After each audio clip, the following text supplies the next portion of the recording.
So death doesn't reflect reality. You know, we're always afraid of the black void. That black void. That thing. As always something as something to fear, like a shadow in the night. That business. Always thinking, well, what if? Well, what if there is no God? What happens when we die? Are we really going to just fade into darkness and just go away? You know, that black void. That thing, you see, that doesn't work in reality. That's not part of reality. That's part of a person's mind. There's those ideas, those are fears. You know what I'm saying? We all have to deal with death, and by the time you've grown to a certain amount, you've already known that we've been dealing with it for some time. Death, that is, that we've been dealing with death for a certain amount of time. If you're over 50 like me, then you've already seen death firsthand quite a few times. You've seen people you love die. Or at least they look like they died. And that's what we're talking about right now. You know, the thing is, what makes us us? Are we what we are physically? These bags of meat? These bags of meat that are animated by the spark of life that no one can create from scratch, by the way, because no one but the Creator can make life. But still, that's what they want us to believe. They want us to think those three things. They want us to think those three things, and those three things is always got us trying to scrape and climb up this hill of darkness and black muck that we're just going to die and just fade away into blackness. It's not true, man. That's not how reality works. That's not how life works.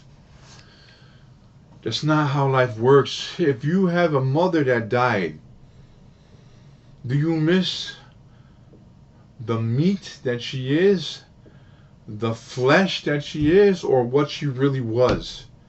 Your mother was more than just a bag of water and meat. Your dog was more than just a bag of water and meat.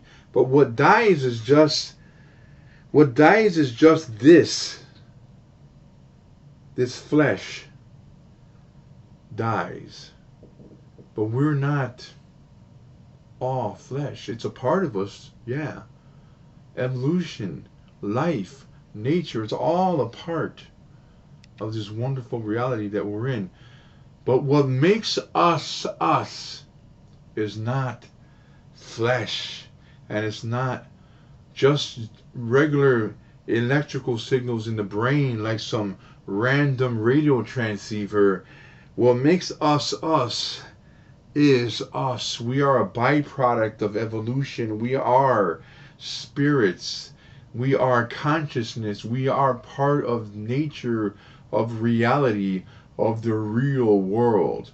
So if your loved ones die, if you had a son that died, and you're missing your son, and you grieve for your son, do you grieve for the flesh that he was in, or do you grieve for what he became, who he was, what made him him? And we already know that answer, don't we?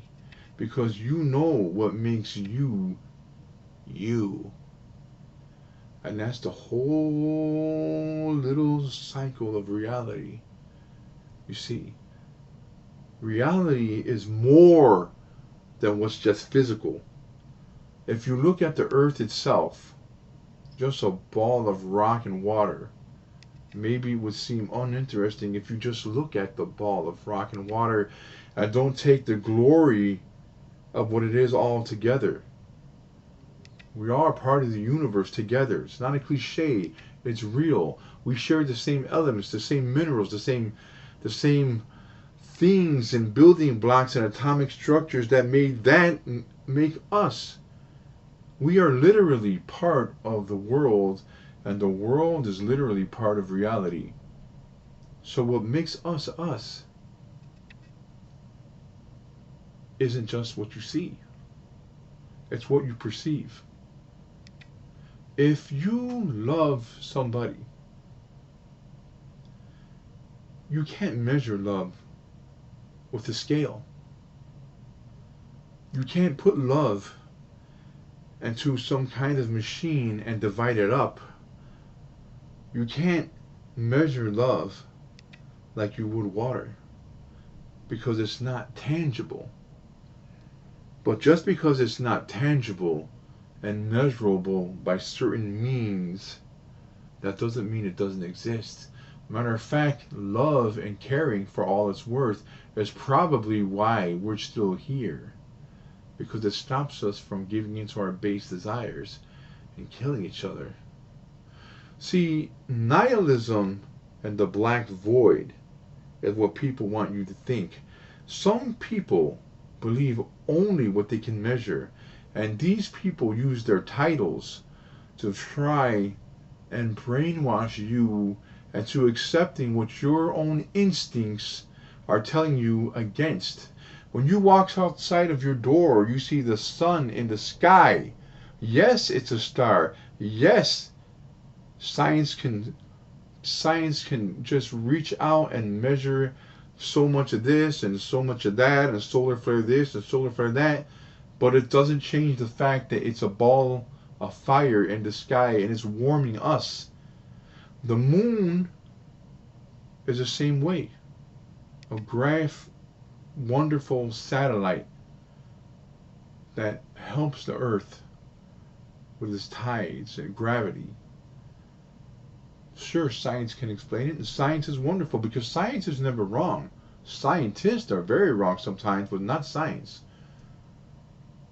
You see, it's human error to think that everything in existence only exists if you can measure it with our paltry, simplistic ideas and values.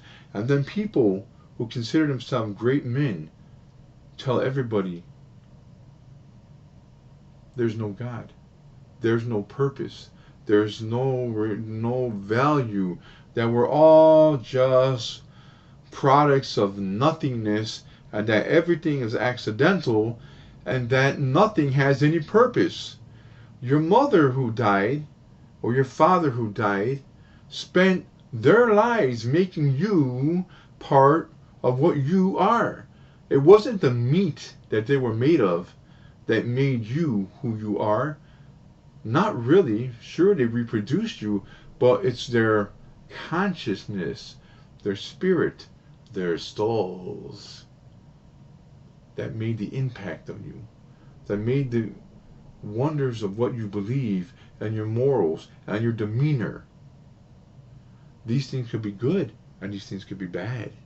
Nonetheless, we are what we are, and we're far more than what you can see. If you loved someone who has died, that love is still inside you. Not metaphorically, but physically, spiritually, and reality. Because when they were alive, they did things and changed the history of your family and your life. They made an impact. So, what impact did they make? What impact of value did they make? They made great impact, of course. But was it their flesh that made that influence? Was it their physical bodies that made this influence? Or was it them? In other words, who they were. Death is going to come for all of us. Me, you, your dog, your cat, your mother, your father, your girlfriend, who knows who. But one thing is for sure. Our bodies will die and be recycled in this great, wonderful reality that we live in. But we, the intangible thing that makes us us, goes on forever.